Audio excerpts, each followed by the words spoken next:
Hi everyone, and welcome back to Surviving the Love Bomb. My name's Emma Carrington, and if you're new here, hello, hi, welcome. As I said, my name is Emma. I am trained as a community services worker, and I'm also a victim survivor of domestic abuse. So the disclaimer is that I am not a psychologist and I'm not a counsellor.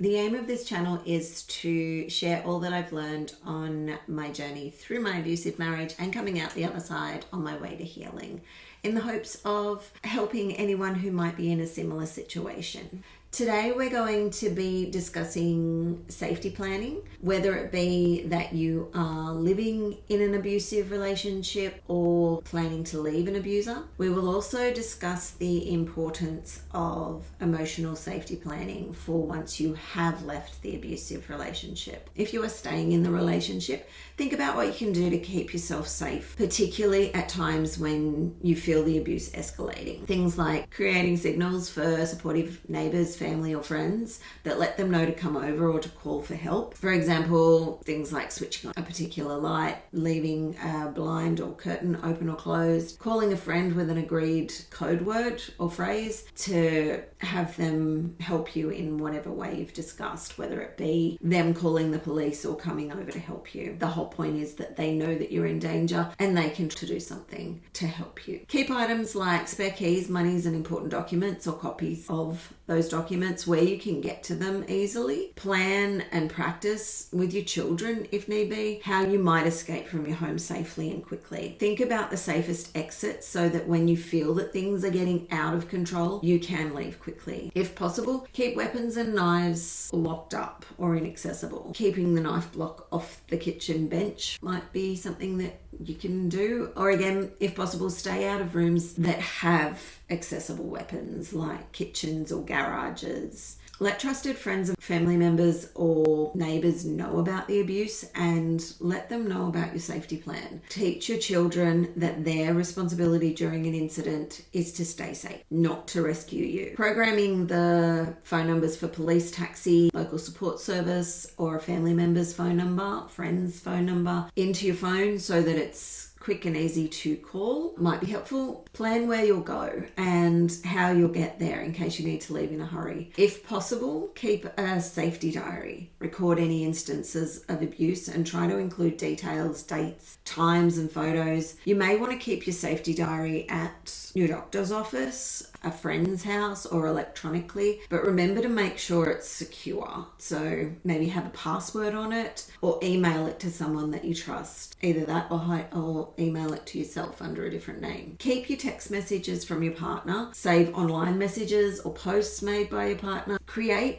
plausible reasons to leave the house and avoid wearing items that could be used as weapons, things like scarves or jewelry. You should be talking to your children about your safety plan. Of course, this is dependent on their age. Let your children know what they can do to stay safe if things escalate at home. Things like helping them choose a room in the house where they feel safest, but that they're able to escape from. So whether that be through a door or a window if they need to. Let them know that they should go to this room if there is a fight. Have a code word to tell your children that they need to leave now, and teach your children how to contact family, friends, neighbours, the people that can give them a safe place. Teach your kids how to call 000 or whatever your emergency services number is for the police, fire or ambulance, and have the child practice what it is that they have to say. So for example, my name is and my mum's being hurt, my address is, but above all else, let them know that their number one job is to stay safe. They should never try to intervene in an altercation.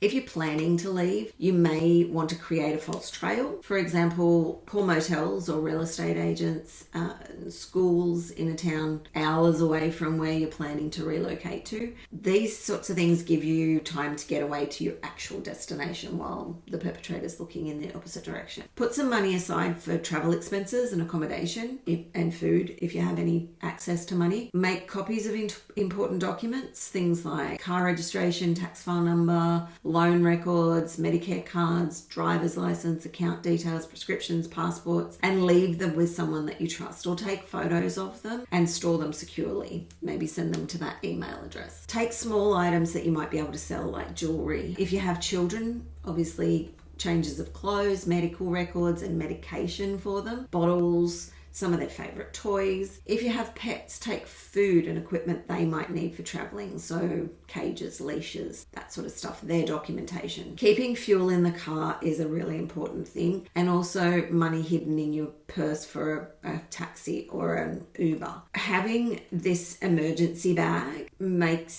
gives you that sense of security that you can just up and go. And having it, whether it's something that you can grab on your way out the door or leaving it with someone that you trust, at least then you know that you've got those important things. Some of the things that you should look at packing in your emergency bag would be cash and debit or credit cards, bank account details, Medicare cards, medical records, yours and your children's ID, so driver's license, birth certificates, passports, leases and rental agreements or mortgage papers, Centrelink information, tax file number, legal papers such as residency documents, copies of domestic and family violence orders, some clothing for you and your children, a recent photo of your ex-partner, a spare key to your house and your car registration papers, I think I've said that already, a list of important phone numbers, family, friends, insurance, work, landlord, school, doctor, lawyer. You might want personal items such as your jewelry or the kids' toys. For babies, nappies, formula, bottles, baby food, dummies, pacifiers.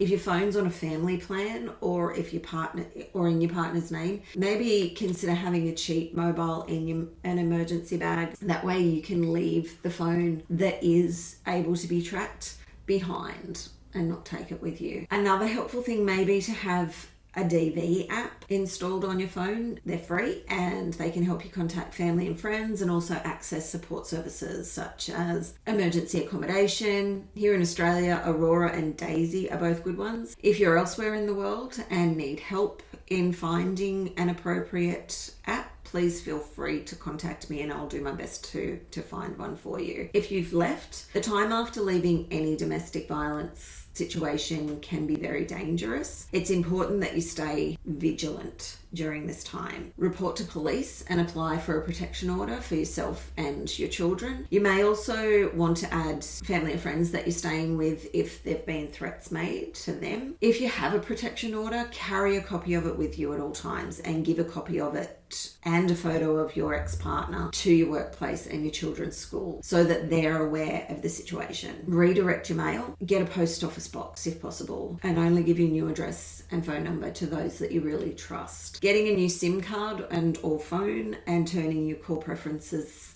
to private so that your new number can't be saved will help keep that secure. Thinking about getting a separate SIM card or phone if you do need to communicate with your ex-partner about the children might keep that brain damage separate as well, because there will be a bombardment of that sort of stuff. You can set the times, turn it off when it's not needed. Wherever possible, change your regular patterns of movements. Things like traveling to and from work, make sure you go by a different route, buy your groceries at different shops, change the time and maybe location of regular appointments, maybe move your children to a new daycare centre or school. Ensure where you're staying is as safe as possible. So things like security doors, lockable windows, motion sensitive external lights and things like that. Let key people know about your situation. So that'd be like your boss and your work colleagues, your children's teachers again, so that they know not to give out your details and they can screen your calls. Continue to seek support from domestic and family violence services and medical professionals during this time. Block your partner on Facebook, Instagram, Twitter, WhatsApp, and any other forms of social media, and all communications. Consider setting up a new profile that's secure, and remember to constantly revise your safety plan because you may need to make adjustments as things in your situation change. Things like pregnancy, having a child, or your living situation. So once we've left, something we don't often think about is emotionally preparing for the feelings that come once the adrenaline has worn off. For so long, we've been focused on just getting away from the situation that you don't really think about what's next apart from the necessities like shelter and financial concerns. That's where emotional safety planning comes in. Many of us who have been been working for months or even years towards freedom from the relationship fall back into it because we fail to plan for the emotions that inevitably come from ending a relationship, even a bad one. At times, especially a bad one, because that trauma bond has you more concerned about your ex and their feelings than your own. Firstly, getting counselling for the trauma is probably the most important thing. Being able to talk to somebody, to get it out, and to have someone give you some perspective is really helpful. Trauma can take a massive physical and emotional toll on you. I know when I left, I wasn't able to make eye contact with people. I still have days when I struggle. I constantly lose my train of thought in the middle of a conversation and not be able to finish a sentence. I was terribly underweight. I couldn't form plans or make decisions, and I was completely exhausted, absolutely worn out. Counselling and peer support groups helped me to see what I was dealing with for what it actually was. And what it was the aftermath of abuse. I found that educating myself about the different types of abuse that I'd been subjected to allowed me to understand why I felt how I felt, and also gave me the tools to recognize the triggers and anxiety and then deal with them when they arose. Next is to understand that you're going to have mixed feelings about the end of a relationship. You were invested in it. You put time and energy and so much of yourself into trying to form a loving life with this person. Of course, it's going to be upsetting and disappointing to leave it and have to start over, to have to face the world alone again, perhaps even with little people in tow that you're now responsible for. Those little people may also be expressing that they miss the other parent, which will, of course, only add to your guilt and maybe even regret. But remember, they're probably struggling with mixed feelings about the separation as well. Discuss at an age-appropriate level, of course, your decision to leave and explain that you're going to have a happy home where they can feel safe. So preparing for these feelings is probably easier said than done, because as strange as it sounds to the outside world, you've just lost your best friend. They were your everything. They made sure of that. And that's a hard thing to break free of. So putting some strategies in place for when you are feeling lonely or tempted to reach out to your ex-partner are necessary to keep you focused on moving forward and not falling back into their web. Things like reaching out to a family member or friend, or even just posting to a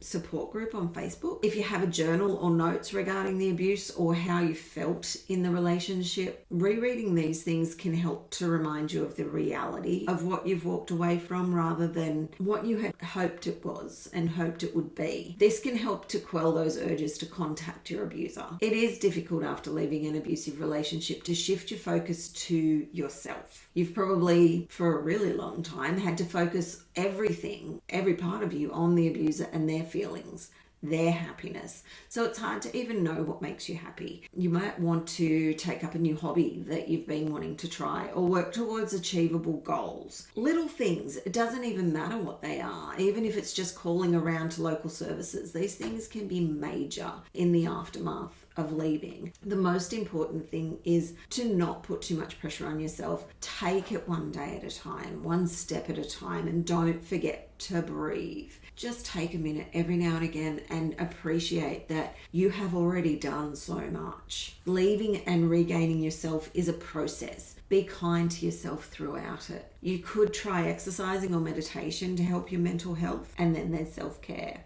I know I harp on about it, but self-care is so important. I will eventually get around to doing a series on self-care, but for right now, please understand that though self-care is a fairly simple concept, it can be incredibly difficult in practice. It's especially challenging for victims and survivors of abuse, who are often made to feel like they're not worthy of love or care. I'm here to remind you that you are. It helps to remember that self-care is not selfish or self-indulgent.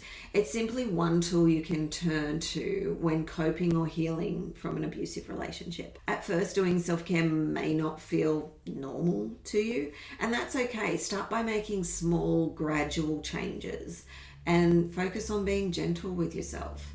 Start with making sure that your basic needs are met. Eating well, getting enough sleep. Then have a think about the things that make you feel good.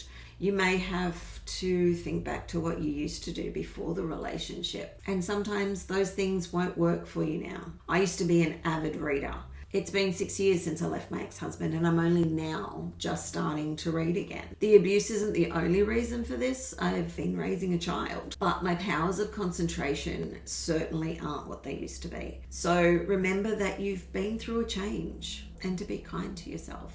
I'll put a list of self-care ideas in the description box below, but it can literally be anything that makes you feel good, maybe with the exception of drugs and alcohol. They may seem to work in the moment, but in the long term, they only mask and exacerbate the problems. So they're not so self-carey. Keeping an emotional safety plan on hand can help you when you're feeling lonely, tempted to contact your ex, depressed or guilty and regretful about the end of your relationship. Having access to a list of things to help combat these feelings when you're at your lowest can allow you to feel more in control and capable of moving forward. Wherever you are in this journey, your safety is the most important thing. So please, if anything I've discussed today has given you cause for concern about your situation, reach out for help. As always, if there's any way I can be of assistance in finding local resources for you, please don't hesitate to contact me. My email is in the description box below, or come on over and join our private Facebook